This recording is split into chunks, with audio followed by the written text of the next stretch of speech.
Hari ini adalah hari ke-10 kami melaksanakan tugas khusus pengendalian daerah-daerah rawan gangguan KKB, dan daerah yang diduga merupakan kantong-kantong atau markas KKB.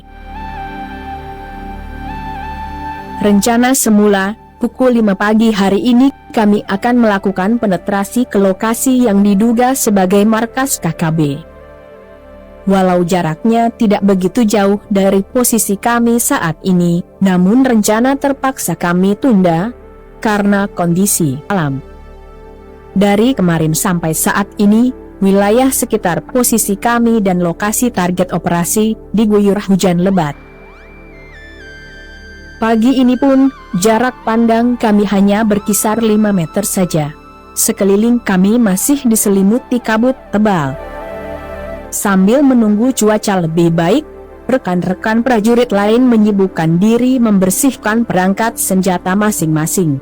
Sementara saya duduk bersandar di batang pohon, sambil melihat ke arah jalan setapak yang jaraknya kira-kira 60 meter di bawah kami. Walau berkabut, samar-samar, perbedaan kontras antara jalan dan sekitarnya masih bisa terlihat. Pukul 7 WIT, suasana sekeliling kami tidak banyak berubah. Cahaya matahari seolah tidak mampu menembus kabut. Karena saat ini sudah waktunya warga beraktivitas, kami pun berhenti bersuara. Pukul 8, hujan mulai reda, kabut juga mulai menipis. Pukul 8:15 WIT, tiba-tiba, saya melihat bayang-bayang orang berjalan di jalan setapak. Dia berjalan sambil memegang sepotong kayu yang digunakan sebagai tongkat. Melihat arahnya berjalan, ia sepertinya menuju perkampungan yang jaraknya sekitar 4 km di utara posisi kami. Sesaat otak saya bekerja menganalisa. Kening saya berkerut. Letak kampung terdekat. Dari arah mana orang tersebut datang, jaraknya kurang lebih 12 km. Itu juga harus melalui perbukitan berlumut, serta menyeberangi sungai deras yang berbatu. Setidaknya butuh waktu 4 jam untuk sampai di posisi saat ini. Saya menghitung mundur. Setidaknya ia berangkat pukul 4 subuh. Ini tidak mungkin. Dalam keadaan hujan lebat dan berkabut, sangat tidak mungkin dia bisa berjalan sampai ke posisi saat ini. Sebelumnya, dia pasti berada tidak jauh dari posisi kami.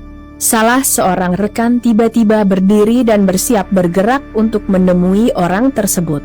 Saya menarik lengannya untuk menghentikan niatnya.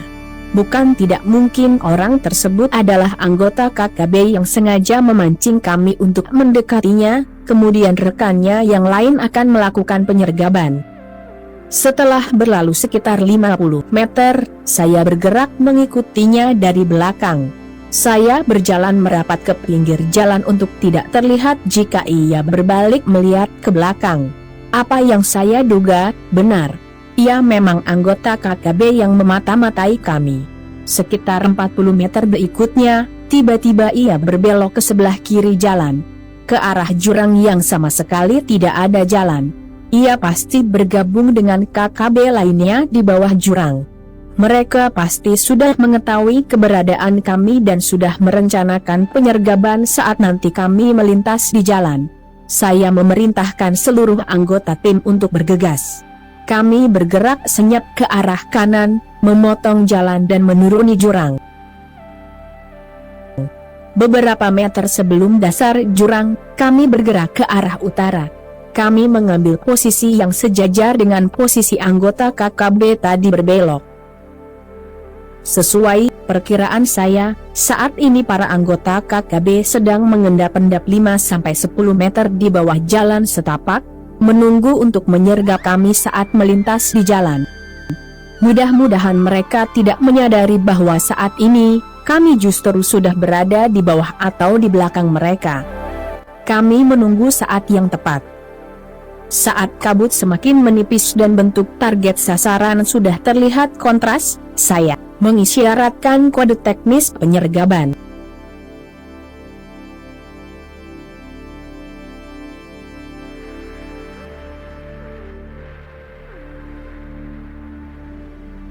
target sasaran masing-masing, disesuaikan dengan posisi berurut dari utara ke selatan.